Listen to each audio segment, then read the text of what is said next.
I'd like to talk a little bit about why being a perfect parent isn't what our kids need. Us parents sometimes assume our kids need us to be perfect parents.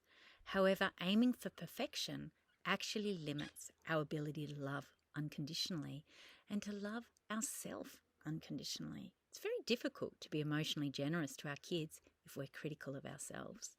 We simply can't be emotionally generous with our kids when we're harsh with ourselves. And being a good parent means we're not perfect.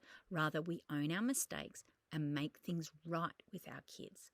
In fact, research shows that kids do better when us parents are actually able to make a mistake and to then repair that rupture in the relationship with our kids.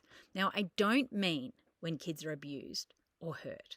I mean when we get it wrong and maybe raise our voice or are quick to say no or simply just scratchy with our kids. These ruptures, when repaired well, are beneficial to your kids.